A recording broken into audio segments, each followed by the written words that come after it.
بسم اللہ الرحمن الرحیم۔ ناظرین، اربعین امام حسین علیہ السلام کا آغاز ہونے والا ہے۔ امام حسین علیہ السلام کے روضے کی جانب کروڑوں افراد پیدل چل رہے ہیں اور رسول اللہ کو ان کے بیٹے اور پارہ جگر کا پرسہ پیش کر رہے ہیں۔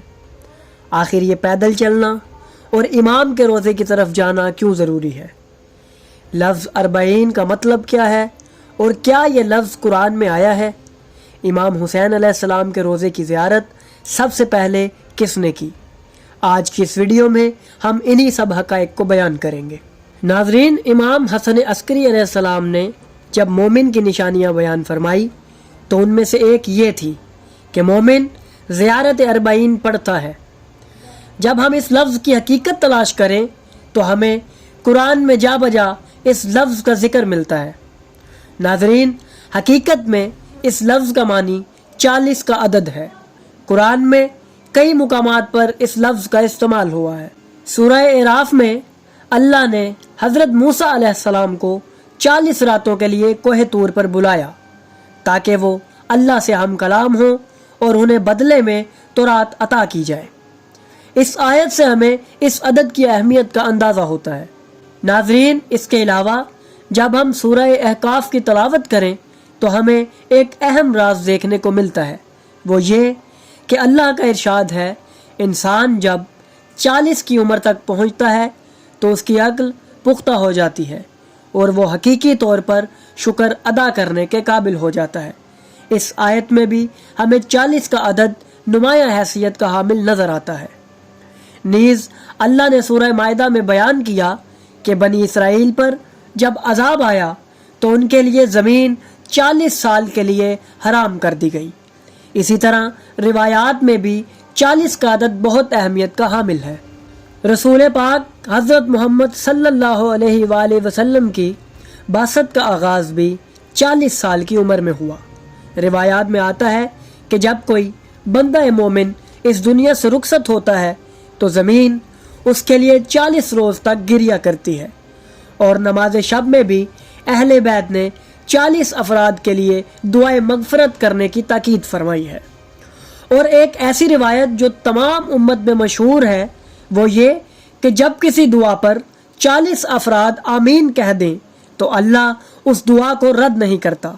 لیکن ناظرین، کربلا 61 ہجری کے بعد یہ عدد اور بھی اہمیت کا حامل ہو گیا۔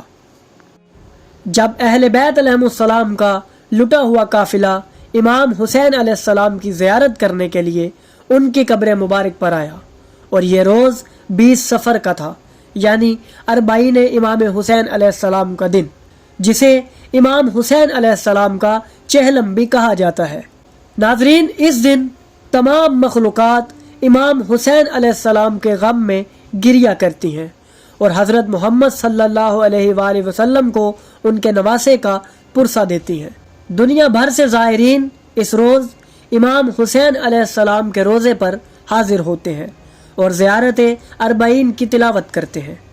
اربعین کے موقع پر ہمیں کربلا معلیٰ میں ہر رنگ، ہر نسل، ہر فرقہ، حتیٰ کہ ہر مذہب کے لوگ نظر آتے ہیں جو بلا تفریق امام حسین علیہ السلام کے غم میں آنسو بہاتے ہیں۔ ناظرین، روایات میں ہمیں ملتا ہے کہ سب سے پہلے جس شخص نے امام حسین علیہ السلام کی قبر کی زیارت کی اس ہستی کا نام صحابی رسول حضرت جابر بن عبداللہ انصاری ہے، جو کہ تمام اصحاب میں نمایاں حیثیت رکھتے ہیں۔ بہت سے اسرار خداوندی انہیں اہل بیت نے تعلیم فرمائے، حتیٰ کہ پاک سیدہ سلام اللہ علیہا نے اہل بیت کے رازوں میں سے ایک راز جسے حدیث لوح بھی کہا جاتا ہے وہ جناب جابر کو بیان فرمائی۔ نیز حدیث قصہ جیسی عظیم حدیث بھی انہی سے منقول ہے۔ مقتل کی کتابوں کے مطابق انہوں نے عطیہ نامی غلام کے ساتھ امام حسین علیہ السلام کی قبر کا رخ کیا اور امام کی زیارت کی۔ اس طرح وہ پہلے زائر امام حسین علیہ السلام قرار پائے۔ انہوں نے یہ سفر پیدل طے کیا اور دنیا میں مشی کا آغاز کیا۔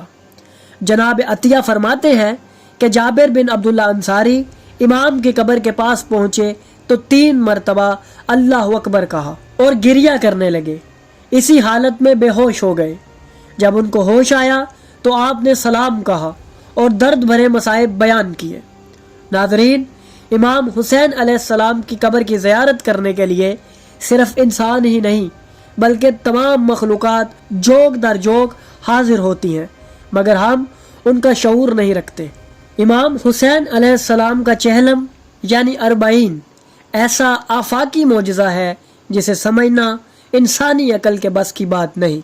کروڑوں لوگ ہوتے ہیں جو بغیر کسی ہنگامے اور بغیر کسی افراتفری کے رسول اللہ کے نواسے کا پرسہ دیتے ہیں، اور عجیب بات یہ ہے کہ اس تمام ہجوم کو کنٹرول کرنے کے لیے کسی بھی قسم کا عملہ درکار نہیں ہوتا اور کہیں بھی بد نظمی نظر نہیں آتی۔